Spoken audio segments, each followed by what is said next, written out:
કોલેજમાં કામ કરતી વેળાએ શ્રમજીવી લિફ્ટમાં સામાન ચડાવતો હતો ત્યારે અકસ્માતમાં પગના અંગૂઠામાં કરંટ લાગતા સારવાર દરમિયાન મોત થયું હતું। 25 વર્ષીય યુવાનનું મોત થયા બાદ તેમના પરિવારમાં માતમ છવાયો હતો।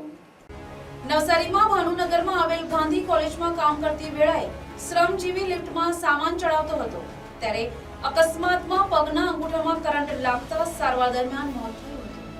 મૂળ મધ્યપ્રદેશમાં રહેતા હાલ ચિરાગ ઠુમ્મરની સાઇટ પર રહેતા સુરેશભાઈ ચૌહાણે જલાલપુર પોલીસમાં જાણ કરી કે તેમના ભાઈ કૈલાસ ચૌહાણ હાલ રહેવાસી ગાંધી કોલેજમાં રહી કોલેજમાં વોટરપ્રૂફિંગનું કામ કરતો હતો।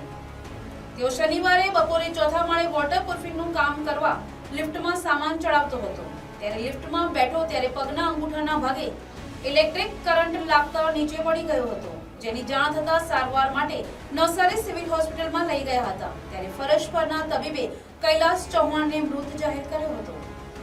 Bureau report NTC news Navsari.